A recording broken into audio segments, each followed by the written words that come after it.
You need to get back in your car and keep standing. Really? Yeah, you have to get off the road.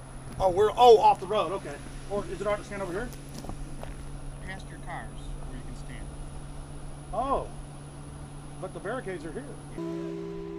So let me get this straight. You believe that the U.S. government crashed those airplanes into the World Trade Center? Yes, the evidence shows it. You're full of Take a hike. The whole point about 9/11 is that it gave a pretext for a preconceived plan. That plan is in the PNAC document, which precedes 9/11 by almost a year. It became clear to us that the administration was using the corruption of intelligence to justify a war that need not happen. In my opinion, when you look at the details of 9/11 and you read reports that there were planes that supposedly contained terrorists but did not take off that day, and that the Flight 93, for example, was supposed to be aimed at either Capitol Hill or the White House, you're in fact looking at a coup d'etat, that they wanted to destroy the infrastructure of American government. There are a host of unanswered questions on all of this. The reason they're unanswered is because this president, this administration will not answer the questions. Why is it that perhaps the biggest question of all, why is it that after, on 9/11, 8:20 a.m., when it was undoubtedly, without any question, that one of those planes had been hijacked, between 8:20 and 9:38, when the Pentagon was hit, an hour and 20 minutes, no US airplane was put into the air? There were drills on the day of 9/11 in which the American Defense Forces were supposed to be dealing with mock hijackings. Obviously, those would have slowed down the response of national defense to the hijacked airliners. If American passenger jets go off course and they are tackled by American fighter jets, the default position is to shoot them down. And yet in this case, of course, none of that happened. There was the Andrew Air Force Base 10 miles from Washington. It has a squadron of F-16 fighters. None of those was put into the air. This is absolutely almost incredible. The most powerful military technological country in the world, albeit under a terrifying attack, was not able to put planes into the air, which actually could probably have stopped at least the second and third hits. And we've got to ask why George Bush sat there with a group of school children for 16 minutes after he'd been alerted to a plane going into the second tower. The president's in Sarasota. He's told that the second plane has hit the World Trade Center. And the Secret Service guy immediately says, "We're out of here." The president stays for 30 minutes, folks, for 30 minutes. Now, how do you explain that? I've talked to all manner of Secret Service people. They say, "We're out of here" was exactly the right reaction. Everyone knew where the president was. If not the president, you might have had some concern for these little kids. Why did he stay for 30 minutes? Why was he countermanded? The implication, of course, is he knew exactly what was going on, that he knew that he wasn't under attack. I think all of this needs to be explained. It wasn't in the congressional report. There was no serious examination of this. And there is the amazing statement made in the official congressional report that the American authorities have not managed to trace the source of the funding. And then the most amazingly disingenuous statement, ultimately, is it of little consequence. It is of massive consequence. The head of Pakistani intelligence at the ISI, Lieutenant Mahmoud Ahmed, requested Omar Sheikh, who is a well-known Islamic extremist who is now actually in prison in Pakistan, to wire $100,000 to Mohammed Atta, who was the lead hijacker.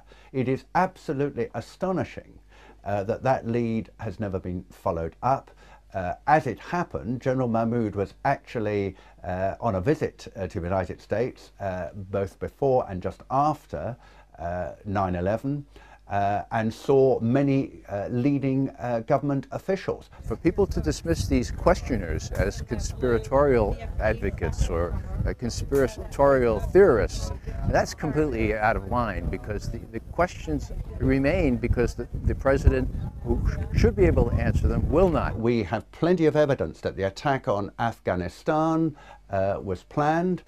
because after the negotiations with the Taliban broke down in the United States, I think they went to Houston in Texas in about July, and there were later discussions at about this time in Berlin, where US officials made absolutely clear to the Taliban representatives in this famous phrase, either we will provide you with a carpet of gold, in other words, if you supply a pipeline across Afghanistan, you ensure the security of the country, you guard that pipeline, then we can do a deal with you, otherwise we will bury you in a carpet of bombs. In the years since 9/11, scores of highly regarded individuals have gone public to express their serious doubts about 9/11. These include former presidential advisor and CIA analyst Ray McGovern, the father of Reaganomics and former Assistant Secretary of the U.S. Treasury, Dr. Paul Craig Roberts, BYU physics professor Stephen Jones, former German Defense Minister Andres von Bülow, former MI5 officer David Shaler, former Blair cabinet member Michael Meacher, former chief economist for the Department of Labor during President George W. Bush's first term, Dr. Morgan Reynolds, and many more. In early June of 2006, we traveled to Chicago to meet with fellow 9/11 truth seekers and expose the official story as a fraud. You cannot hide the truth. You will not hide the truth. It's coming out. Your crimes are coming out. Ladies and gentlemen, 9/11 is an inside job. It's a self-inflicted war. It's a government false flag. Terror operation. Research it. More people are waking up every single day. More people realize what the stakes are. They love their families, and they understand that the government is carrying out terrorist attacks as a pretext to re-engineer America into a police state. Why?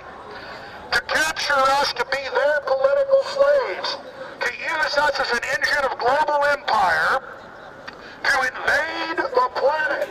While in Chicago, we had a chance to again speak with former MI5 agent Andy Michaud. I'm convinced that 9/11 was an inside job. And there are a number of compelling reasons why I think it was an inside job. Primarily the collapse of the Twin Towers, which look to me to be controlled demolitions. Also the collapse of Building 7, the World Trade Center complex.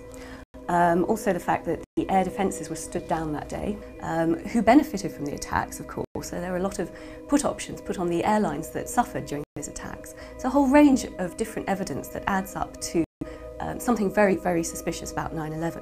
I feel passionately that we need to expose the government involvement in 9/11, because if we don't, they will keep doing this in future. There will be another attack in order to justify another unjustifiable war. We also spoke with Dr. Morgan Reynolds. No matter how much our inert public wants to avoid this, it's eating away. It's willful denial, willful ignorance. It's eating away at the underbelly of America. And we aren't going to solve our problems by ignoring 9/11. The biggest smoking gun then and now is WTC-7. How can anyone watch it without some kind of a psyop or verbiage accompanying it and not look at that and say, hey, that building was just demolished, just the way the Las Vegas Sands was, or the Seattle Stadium, etc. Just there's no way around that. Here we are in so-called broad daylight. It's 5:20 p.m. and we've got cameras on it. And what other explanation can there be for this very conventional-looking collapse when under 7 seconds? That just has crime, inside job written all over it. We need real convictions. We need arrests. We need prosecutions.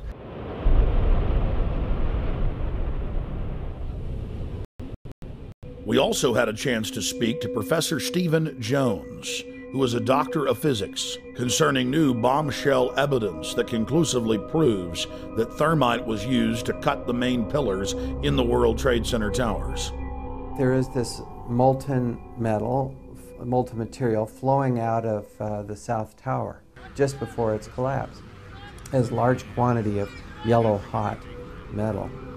And then I read about these pools of molten metal underneath both towers and Building 7 after their collapses. Now that fits like a glove with the thermite reaction, which produces molten iron. You also see in these videos of this molten metal coming up, you see this white ash, this dust that comes off. Now that combination, yellow hot molten metal, white ash floating away, that's just signal